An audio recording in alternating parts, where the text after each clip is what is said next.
Will van life affect your relationship with your partner? Living in such a tiny space all the time can take a toll on some couples. We want to share top tips for couples living van life.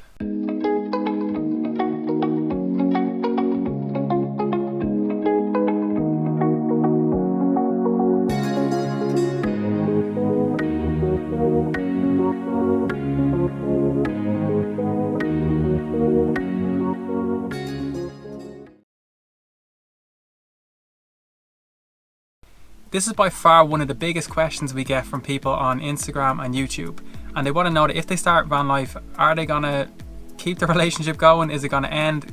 What's going to happen? Basically, do we fight a lot while living in the van 24/7 together? Number 1, communication. You probably already know that, guys, but communication is key. You need to be able to talk openly and honest with your partner all the time. As soon as you notice that there's something slightly off with your partner, question them, ask them, check in, are they okay?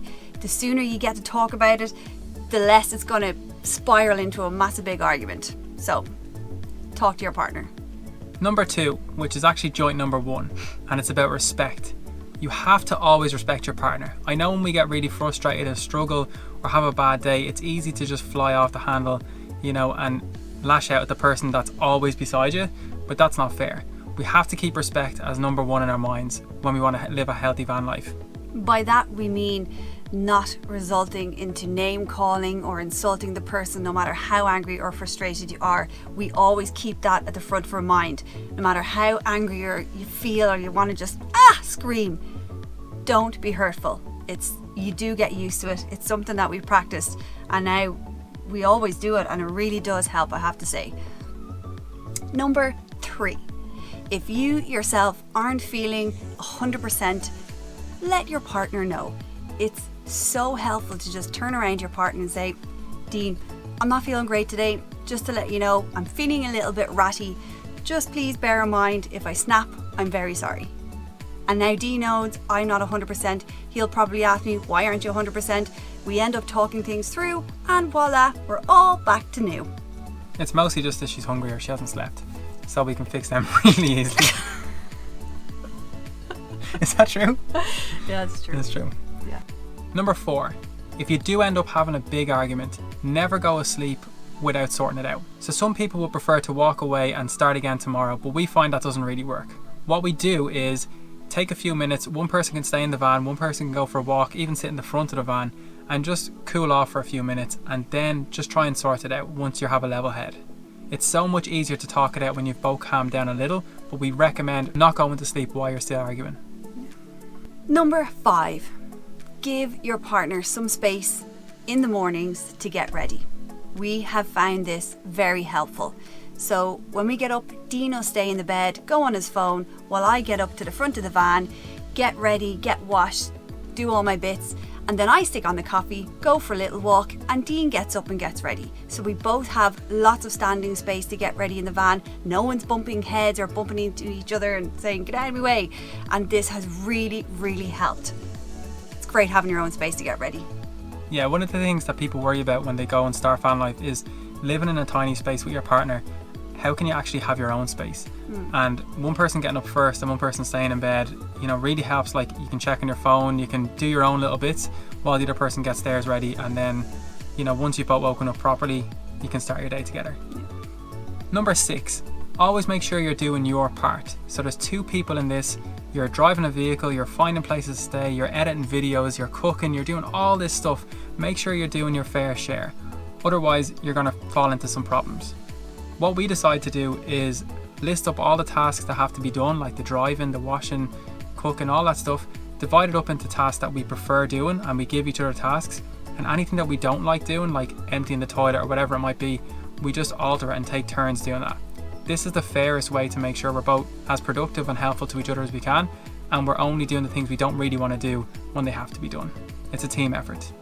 Dean does most of the editing, I do most of the cooking, and that suits us down to the ground. He's better at the editing and I'm better at cooking. That wasn't respectful. Number 7, invest in some good earplugs. Earplugs are amazing to have in the van. So for instance, if your partner snores, i.e. me, Dean can put in earplugs and sleep no problem. It also allows Dean to stay up and watch Netflix later on if I want to go to bed early, so I can put the earplugs on and I can't hear his Netflix, and they are amazing. Like we just mentioned about one person getting up earlier than the other, I can keep my earplugs in while Jenny's up making coffee and getting ready, and it doesn't wake me up either, so they're great. Yeah. We love them. Number 8, so even though you're going to have good communication, respect and everything else, we find that checking in once a day just to say, you know, how are you doing? Is anything on your mind? Are you stressed? You know, are you having a good day? Is there anything you're worried about? And it just allows you to shake that off as quick as you can, because things and thoughts in your life can snowball. And if we do this every day, we find that nothing really gets into a big deal.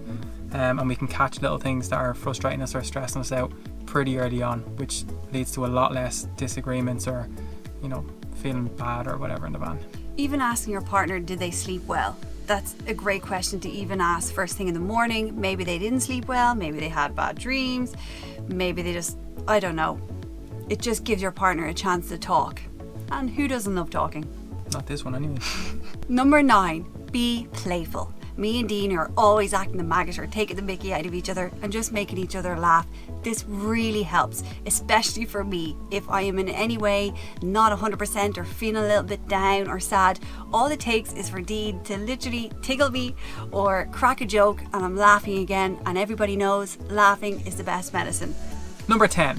I know this video is all about van life and couples, but we want to make sure that you're looking after yourself as well. You can't pour from an empty cup.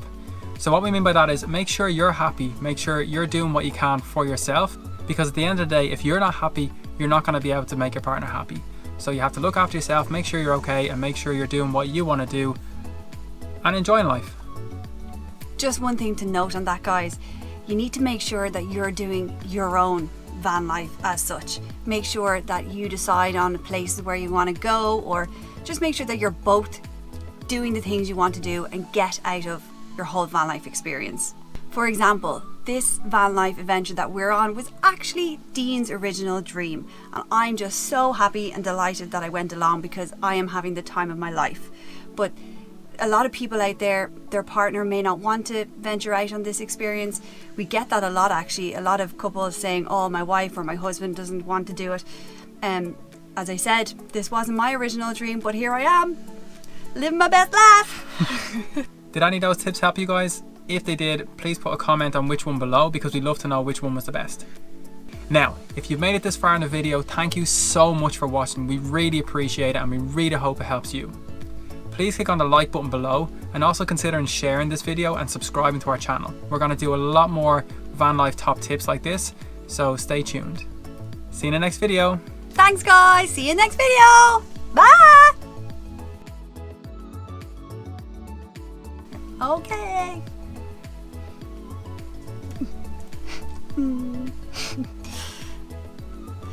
Number 1.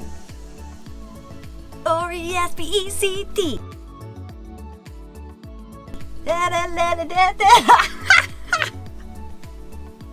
I respect that you sang that. That just came to me. Okay.